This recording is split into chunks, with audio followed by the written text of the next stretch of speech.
संजय जी, सारी लीडरशिप ही पंजाब में है। राजनाथ सिंह भी बठिंडा में आते हैं। बठिंडा में आकर वो बोलते हैं कि पंजाब रंगला पंजाब नहीं, ये कंगला पंजाब बना दिया है। कर्जे का जिक्र करते हैं कि कितने कम टाइम में 2 सालों में 50,000 करोड़ से ज्यादा का कर्जा जो है, कहते हैं आम आदमी पार्टी ने अपनी फ्री बीज बांटने के लिए, ये मुफ्त की जो सुविधाएं हैं ये देने के लिए उठा ली है। तो 10 साल में ये जो कंगला पंजाब बोल रहे हैं, वो ऐसे शब्दों का इस्तेमाल राजनाथ सिंह जी को नहीं करना चाहिए। ये पंजाब का अपमान है। पंजाब देश के लोगों का पेट भरने का काम करता है, अपना खून पसीना बहा के। शायद राजनाथ सिंह जी को कितनी जानकारी पंजाब के बारे में है नहीं पता। गेहूं पैदा करते हैं यहाँ के लोग, धान पैदा करते हैं, तब देश के लोगों का पेट भरा जाता है। पंजाब के हम लोग शुक्रगुजार हैं और होना चाहिए। दूसरी बात, आपने 10 साल से आपका शासन है, पंजाब को आपने सपोर्ट कितना दिया, कितना आपने यहाँ पे, और इसके पहले भी आपने स्टेट के अंदर सरकार चलाई है अकाली दल। हालांकि फाइनेंस मिनिस्टर भी उनकी पार्टी में ही है, जो अब पहले कांग्रेस में हुआ करते थे।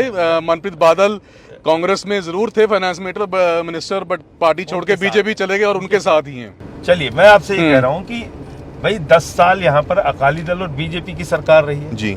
आपने क्या काम किया उस समय बताइए ना। आप कितना आपने पंजाब को आगे बढ़ाने का काम किया। तो इसलिए इंफ्रास्ट्रक्चर का वो जिक्र करते हैं। 10 साल आपकी केंद्र में सरकार है, तो 10 साल उन केंद्र की सरकार में जब आप रहे तो आपने पंजाब के लिए क्या क्या किया उसका ब्यौरा दीजिए। देखिए, ये ब्लेम गेम करने से काम नहीं चलेगा। आपने काम क्या किया पंजाब के लोगों की भलाई के लिए, उसको बताइए ना।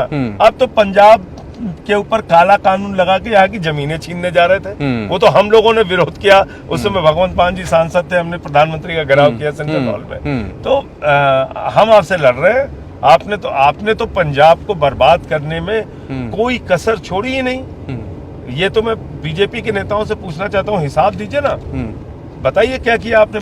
आप पंजाब के डेवलपमेंट का पैसा रोक के बैठे हुए हैं। ओवरऑल आपको इस वक्त क्या तस्वीर नजर आ रही है? आप अपना मुकाबला किसके साथ देख रहे हैं?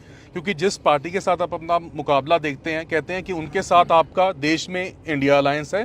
कहते हैं पंजाब के बाहर जाते हैं तो ये गले मिलने लग जाते हैं, पंजाब में आते हैं तो एक दूसरे को गालियां देनी शुरू कर देते हैं। ऐसा पहले भी हुआ है, कोई ये पहली बार नहीं हुआ। शिवसेना थी एनडीए के साथ, लेकिन दूसरे राज्यों में शिवसेना लड़ती थी जी, बीजेपी के खिलाफ लड़ती थी। जेडीयू थी बीजेपी के साथ एनडीए में, और जेडीयू दूसरे राज्यों में बीजेपी के खिलाफ लड़ती थी। तो ऐसा कोई पहला नहीं हो रहा है, पहली बार नहीं हो रहा है। दूसरी चीज, यहाँ जहां तक आम आदमी पार्टी का प्रश्न है, हम इंडिया गठबंधन के हिस्से हैं। 13 की 13 सीटें जीतेंगे तो वो इंडिया गठबंधन के ही काम आएंगे। और जिस तरीके से इस वक्त नैरेटिव बन रहा है, आप क्योंकि बहुत माइन्यूटली आप भी पंजाब को वॉच करते हैं, प्रभारी भी रहे हैं संजय जी यहाँ से, तो इस वक्त पंथिक लहर भी एक पंजाब की फिजाओं में बनी हुई है। खडूर साहब सीट की बात कर लें, फरीदकोट की बात कर लें, संगरूर आपकी राजधानी है उसकी बात कर लें, या बठिंडा या लुधियाना की बात कर लें, लगता है ये फैक्टर आपको चलता हुआ नजर आ रहा है? खडूर साहब स्पेशली अमृतपाल सिंह को एज अ कैंडिडेट कैसे देखते हैं आप? देखिए, पंजाब जो है वो गुरुओं की, पीरों की, क्रांतिकारियों की धरती है। पंजाब मोहब्बत की धरती है जी। यहाँ पर नफरत के लिए कोई जगह नहीं है। एक बार भगवंत मान जी ने बहुत अच्छा डायलॉग बोला था, मैंने उसकी तारीफ भी की थी कि पंजाब की जमीन बहुत उपजाऊ है, यहाँ मोहब्बत के पौधे उगते हैं, नफरत के लिए यहाँ कोई जगह नहीं है। तो इसलिए मैं यही कहना चाहता हूँ कि सब यहाँ मिल के रहना चाहता है और एक साथ मिल के आगे बढ़ना चाहता है, पंजाब को और देश को आगे बढ़ाना चाहता है। इसमें नफरत की राजनीति करने वालों के लिए कोई जगह नहीं है, वो चाहे कोई भी हो और उसके खिलाफ लोग खड़े होंगे।